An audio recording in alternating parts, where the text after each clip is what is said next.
High school teachers of Reddit, what is the one thing that you want your students to know that you'd never tell them in person? When you think you are being genius by getting me to talk about random things at the beginning of class instead of teaching, I'm really allowing it to happen because I don't have enough plan to cover a full class. My favorite high school teacher, he taught history, confessed on the last day of my senior year that he always started class by talking about something completely random because he knew none of us were ready to pay attention right when class was supposed to start. Had no idea. It was a really good strategy that made the transition into the lesson a lot less jarring. I had an American history teacher that did the exact same thing. He was awesome. I knew you were cheating, so I gave you a test with the answers in a different order for the rest of the semester. You clearly weren't very bright to figure it out, and yes, I am that spiteful. It was easier than reporting the cheating. No, not high school, but in nursing school one of my classmates purchased the test keys, made it to the third trimester of the program, and come to find out, the professor for that part of our program makes his own exams. Dude dropped out after a week. Bye. The best way I found to cheat on tests is to keep showing up to class. Maybe the professor didn't know it, but every day he went over problems that were on the tests. It was wild. I mean, some of the numbers were changed of course, but I swear every type of problem he showed us in class was on the test. School was easy once I figured out that most of these teachers subconsciously keep telling us the exact types of things that were on exams. I just learned how to do those, and I was set. This reminds me of a Boy Meets World episode where Sean and Corey see a teacher's lesson plan open on his desk and realize there's a quiz on a specific subject. They then prepare and succeed on the quiz, but feel so guilty, they confess they cheated. The teacher tells them the date of the quiz was also on the board, the subject is what they've been covering in class, and the preparation they did is called studying. As someone who has occasionally depended on nurses to keep me healthy and alive, I appreciate your professor's actions. One day you're going to come across people who are not being paid to tolerate you, and all of a sudden life is going to become considerably more difficult. I feel like they should be told this in person. I said something like this to a kid with a bad attitude when I was a volunteer tutor, something to the effect of, "I don't have to be here, and if you don't want my help it doesn't matter to me." He was shattered, was crying when his mom picked him up. When I saw him again it was a completely different kid, super respectful. I encourage my worst kids as much or more than my favorites because I don't want them back in my class next year. I wonder if that's one of the reasons some of those ever pass the grade. Well, they're not my problem now. That is absolutely 100% true. And it's a problem. I work with kids who are on track to graduate with a 1.5 GPA and 6 credits by junior year. You're telling me this kid, who reads on a 7th grade level and passed 2 classes this year, is graduating next year? For a lot of the schools I work with, however, this is easier than expelling, which sometimes I swear is what the schools really want. For reference, I work with youth referred to family court, so there are often behavioral problems at play, but come on. If you're off in class we can tell. This is a common occurrence. Well, it's either that or they're getting really into their phone. That's a common occurrence even without porn. There were 2 circles on the board. What did you expect me to do? Went to all-boys school. I'm not sure common is the word, but not uncommon. That we have much better hearing than you assume. We just choose our battles as it pertains to inappropriate comments. And sometimes I pretend not to see that thing you did just because I too found it humorous, and speaking to you about it would only result in me cracking up. It's so funny when they think they're getting away with something, but no, it's just near the end of the day and you're too tired to deal with it. I freaked a student out a few months ago. As he passed me out the door I leaned down and whispered, "Don't make paper airplanes in my class anymore." He had no clue I'd seen, went white as a sheet and left. He hasn't done it since, yet. Or he got better at hiding them. If you were going to eat in class, stop staring at me while you're doing it. You're ratting yourself out. Confidence. Asserting dominance. And all of a sudden Mr. Hungry is the new teacher. I can smell you. Everyone can. Please, for the love of God, use deodorant. I run a retail store, and it's a pretty small shop and is on the pathway home for a lot of kids. Those stinky bastards come in and stink up the whole shop so bad. I must remain professional, but I so badly want to tell them to leave and God wash their ass or put on some deodorant. My 5th grade teacher, low-income area, gave us all a stick of deodorant and told us how often and how to apply it. There were definitely some smelly kids in that class, but it didn't occur to me until years later that that was her kind, and probably out of pocket, way to help the issue and the kids without singling anyone out. That it's just as weird for me as it is for you when we bump into each other in public. I saw my English teacher at the grocery store one. We made eye contact and I nodded. He nodded back. We kept walking. Said nothing about it the next day. Never brought it up. That's proper procedure.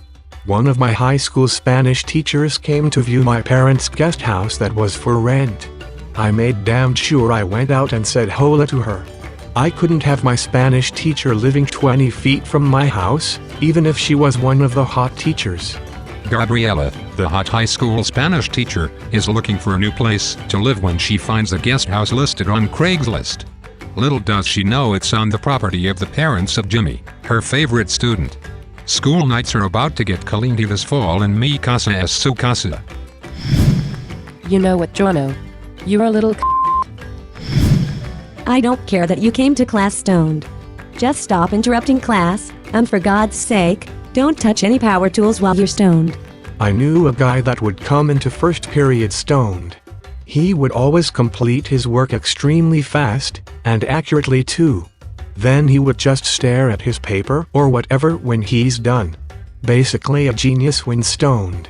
I had a copy editor at my high school newspaper who was high as every time he edited our paper, but he was the best copy editor and caught everything. He said being stoned just put him in the zone to notice all the little details. Whatever works. I didn't give a The weed smell doesn't magically disappear between the parking lot and my classroom. How do I smell, bro? You're good, me. You're good too. Do my eyes look red? If I didn't think you would abuse the situation, I would really enjoy being more human and casual around you. I think you are a fun person to be around. This one hits home. I was close with a couple teachers through high school and would even put in extra effort in those classes.